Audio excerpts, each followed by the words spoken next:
Welcome back, guys. All right, we'll be reading chapter 18, The Cool of the Evening.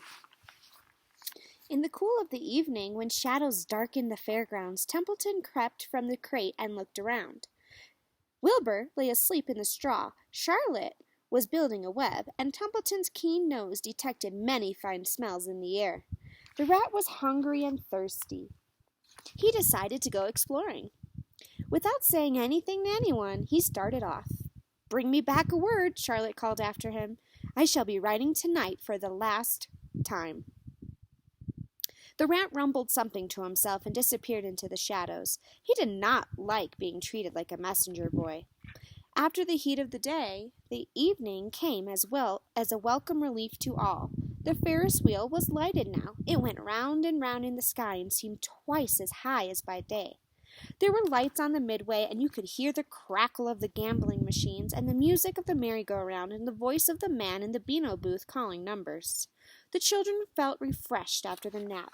Fern met her friend Henry Fussy, and he invited her to ride with him in the Ferris wheel. He even bought a ticket for her, so it didn't cost her anything. That's so sweet.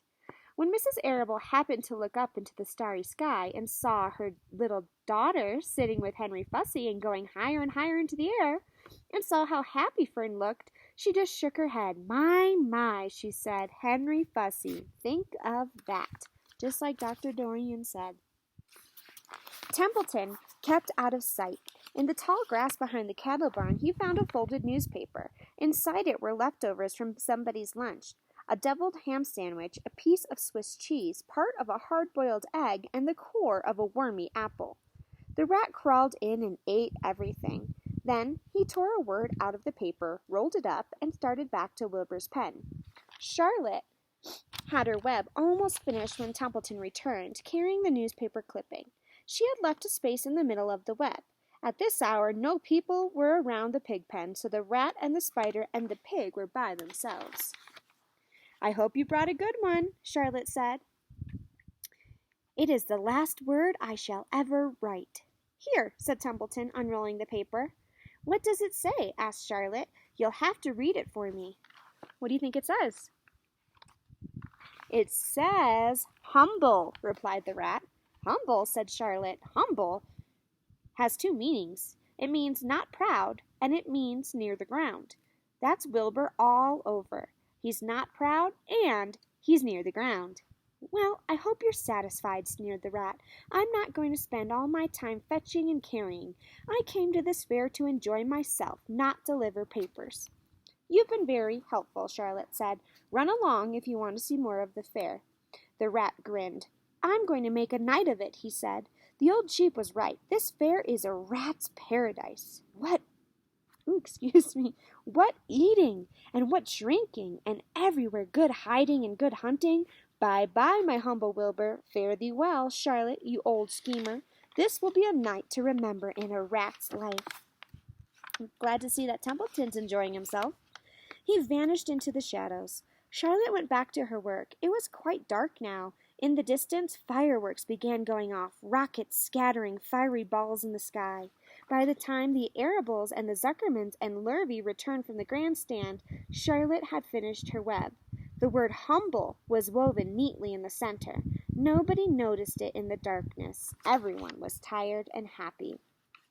Fern and Avery climbed into the truck and lay down. They pulled the Indian blanket over them. Lurvy gave Wilbur a forkful of fresh straw. Mr. Arable patted him. "Time for us to go home," he said to the pig. "See you tomorrow." The grown-ups climbed slowly into the truck, and Wilbur heard the engine start, and then heard the truck moving away in low speed. He would have felt lonely and homesick had Charlotte not been with him.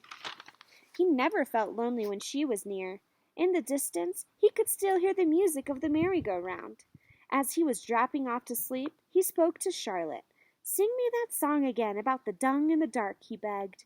"Not tonight," she said in a low voice. "I'm too tired." Her voice didn't seem to come from her web. "Where are you?" asked Wilbur. "I can't see you." "Are you on your web?" "I'm back here," she answered, "up in this back corner." "Well, why aren't you on your web?" asked Wilbur. "You almost never leave your web." "I've left it tonight," she said. Wilbur closed his eyes. "Charlotte," he said, after a while, Do you really think Zuckerman will let me live and not kill me when the cold weather comes? Do you really think so? Of course, said Charlotte. You are a famous pig, and you are a good pig. Tomorrow you will probably win a prize. The whole world will hear about you. Zuckerman will be proud and happy to own such a pig. You have nothing to fear, Wilbur, nothing to worry about. Maybe you'll live forever. Who knows? And now go to sleep. For a while there was no sound. Then Wilbur's voice. What are you doing up there, Charlotte? Oh, making something, she said, making something as usual. Is it something for me? Asked Wilbur. No, said Charlotte. It's something for me for a change. Please tell me what it is, begged Wilbur. I'll tell you in the morning, she said. When the first light comes into the sky, and the sparrows stir, and the cows rattle their chains, and when the rooster crows and the stars fade, when early cars whisper along the highway, you'll look up here, and I'll show you something. I'll show you my masterpiece. Before she finished the sentence, Wilbur was asleep. She could tell by the sound of his breathing that he was sleeping peacefully deep in the straw. Miles away at the Arables' house, the men sat around the kitchen table, eating a dish of canned peaches and talking over the events of the day. Upstairs, Avery was already in bed and asleep. Mrs. Arable was tucking Fern into bed. Did you have a good time at the fair? She asked as she kissed her daughter. Fern nodded. I had the best time I ever had anywhere or any time in all of my whole life. Well, said Mrs. Arable, isn't that nice? That's the end of chapter 18. Come back for the egg sack, Charlotte's masterpiece. See you next time.